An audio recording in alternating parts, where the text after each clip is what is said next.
Amigos, seguimos con Rumbo Minero TV. En esta oportunidad contamos con la presencia de Miguel Santillana, investigador principal del Instituto Perú, con quien conversaremos sobre la minería informal en el Perú. Esta secuencia es auspiciada por Aprenda, del grupo ACP. Cada mañana Víctor disfruta del pueblo y su gente, del pan que Gilberto amasa con los mejores ingredientes, de la información más reciente del kiosco surtido de Sofía. Mientras avanza, se abre un negocio a su paso. Para mí, como capacitador de Aprenda, es el momento de darle rumbo a miles de emprendedores gracias a la empresa minera. Celebremos el crecimiento. Aprenda, desarrollo de capacidades que genera progreso. Estamos con el señor Miguel Santillana, investigador principal del Instituto del Perú de la Universidad San Martín de Porres. Bienvenido, Miguel. Muy buenos días. ¿Cómo estás, Miguel? Bienvenido. Miguel, háblanos un poco del tema de la minería informal que está dándole problemas a la minería formal realmente en la imagen, ¿no? Hoy en día es tan importante y nos gustaría, siendo tú un especialista en minería, que nos puedas hablar un poco de este tema, ¿no? A ver, el tema de minería informal debe quedarle claro al público que hay minería informal de metálicos y no metálicos. Dentro del mundo de los metálicos, la minería informal más perniciosa es la minería de oro, porque para extraer el oro tú tienes que utilizar mercurio o cianuro.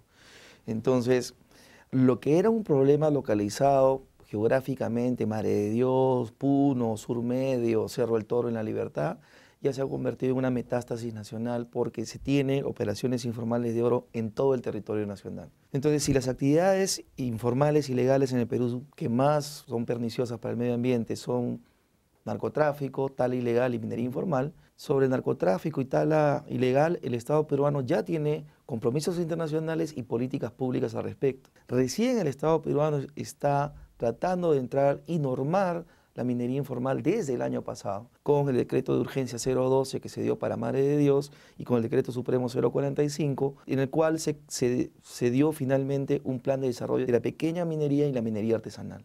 Entonces, como que el Estado recién ha reaccionado y está haciendo algo al respecto. Entonces, el problema es, en estos momentos, que en la producción nacional de oro, un 15-18% de la producción nacional de oro es informal. Y estamos dentro de los rangos internacionales porque este fenómeno de minería informal no solamente es en el Perú, sino se da toda América Latina y en África y en Asia.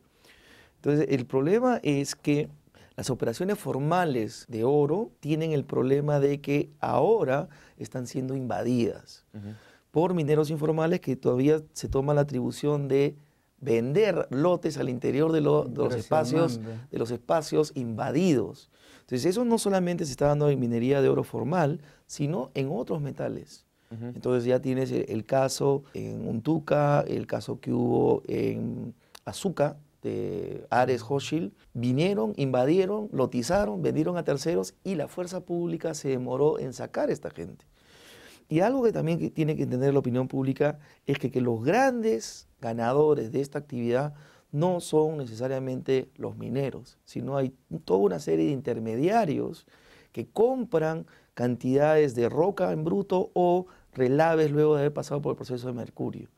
Y esta gente lo procesa en plantas con cianuro y en vez de obtener 30-40% del contenido de oro que está en el material, sacan con el cianuro del 80-90%. ¿Y el control de estos insumos del mercurio, del cianuro? ¿Qué hacen los gobiernos regionales, locales, el gobierno central?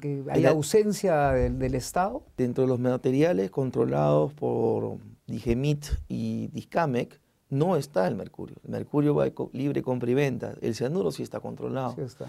Por otro lado, en las operaciones que se dan en las zonas como, el oro tiene su versión aluvial y su versión de socavón. Entonces, en la versión aluvial tú no necesitas dinamita, por ejemplo.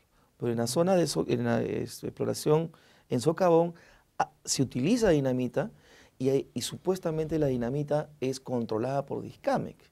Además, en el Perú tenemos 2 plantas de producción de explosivos, Exa y Famesa. Nada más. Pero toda esa comercialización supuestamente está controlada por Discamec. Entonces, la opinión pública necesita una explicación de la policía y el Ministerio del Interior de cómo así obtenemos grandes cantidades de dinamita en toda la zona de minería informal en Socavón, que es la zona del Sur Medio, la zona del Cerro del Toro. Por ahí habría que atacar entonces. Claro, o sea, tú tienes que controlar por un lado, los insumos. ¿Okay? Igualito que cualquier actividad ilegal, o sea, tú puedes... Tienes que controlar el narcotráfico. Con el narcotráfico, tú controlas los insumos, por eso se controló la producción de queroseno en el Perú, que rápidamente los narcotraficantes han encontrado sustitutos. ¿Okay?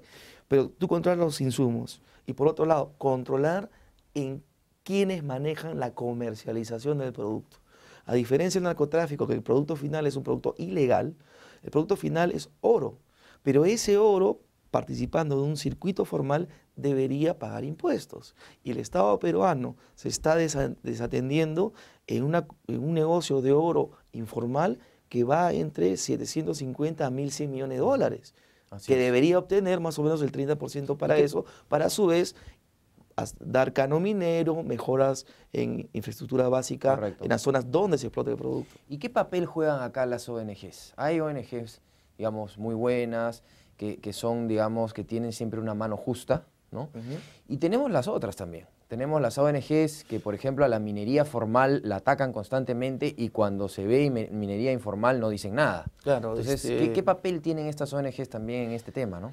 Yo creo que, mira, yo soy consciente que ha habido trabajos de ONGs con minería informal que tendió a cooperativizarse, que es el tipo de minería que tú tienes en la frontera de Arequipa con Ayacucho, Nazca, Palpa. Entonces, digamos, ante los ojos de una ONG, colectivismo, cooperativismo, bacán, ayudémoslo.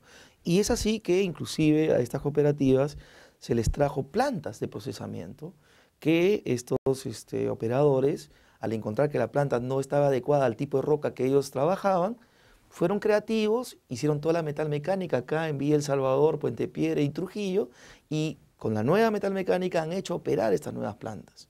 Entonces tienes Santa Filomena, tienes Relave, que son pueblos mineros que ya tienen estas mejoras y la cooperativa retiene más de la renta de la producción minera que antes se llamaban los intermediarios. Muy bien, perfecto.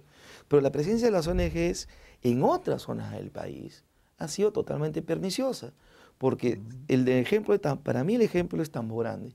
En Tambo Grande hubo una confluencia de ONGs medioambientalistas, los jesuitas del norte, medios de comunicación del norte y gente que estaba interesada en agroexportación en Piura. Entonces lo primero que nos dijeron es que si se explotaba la minería en Tambo Grande, minería formal de oro en Tambo Grande, ya no íbamos a tener ni ceviche ni pisco sour porque iba a desaparecer el limón. ¿Ok? Esa fue la campaña. Y, casualidades, los publicistas que hicieron eso ahora trabajan para las empresas mineras. Es algo curioso. Pero, digamos, sigamos con el ejemplo. El año 2002 se hace un referéndum que no es parte de la Constitución peruana. Entonces, con plata de Oxfam, se organiza un referéndum en la zona de Tambo Grande, donde mayoritariamente la población vota en contra de la presencia de la empresa minera. Recordémosle que la persona que sí estaba a favor pasaba por justicia minera. Vale decir, te azotan o te apedrean la casa. Entonces yo no sé hasta qué punto fue una votación libre. Claro. ¿Okay?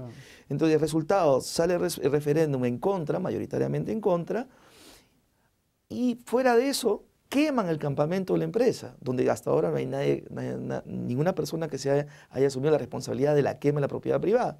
Resultado, la empresa extranjera se retira de la zona, en muy malos términos con su experiencia en el Perú. Pero en la misma zona donde operaron las ONGs, estuvieron los jesuitas, etcétera, etcétera, resulta que hoy, a la fecha de hoy, entre Tambo Grande, el distrito de Tambo Grande, provincia de Piura, distrito de Suyo, provincia de Ayabaca y frontera con Ecuador, tienes 14.000 mineros informales, que son, ¿qué cosa? Son los comuneros de las distintas comunidades campesinas que existen en ese territorio, más los, comillas, invitados, que vienen de otras zonas del país. Principalmente, que causan contaminación, es decir, lo mismo. Que vienen principalmente de la zona de La Libertad, del Cerro del Toro. Entonces, lo que hacen ahí es lo mismo que hacen en el Cerro del Toro. Correcto. Minería informal, con su mejor saber y entender. Y todos los relaves se tiran a las quebradas de la zona. Entonces, viene la época de lluvias, vienen las avenidas de agua, y esos relaves son lavados y llevados a Poechos o San Lorenzo. Increíble. Entonces, ¿qué ha hecho las ONGs que supuestamente se opusieron a la minería formal con respecto a esto? Nada. ¿Qué han hecho las autoridades locales? Nada. ¿Qué han hecho los agroexportadores? Se han quedado callados, a pesar de que hay el peligro que el día de mañana te retornen un container porque hay un mango con mercurio.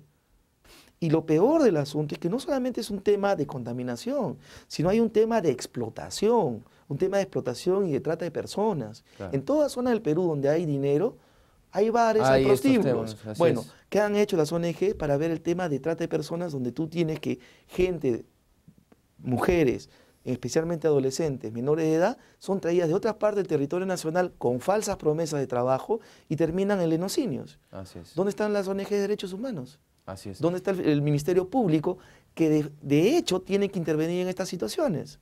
Así es. Brillan por su Miguel, ausencia. Muy interesante tu análisis. Espero que puedas acompañarnos en otros programas y te agradezco por haber estado con nosotros. Muchas gracias por la invitación. Tras la pausa, también estará con nosotros el director ejecutivo de Alturas Minerals, Miguel Cardoso, con quien conversaremos sobre el desarrollo y las actividades de Alturas Minerals. Con el auspicio de APROMIN, Asociación de Proveedores de Minas, Grupo Digama, Revista Rumbo Minero, Revista Perú Construye.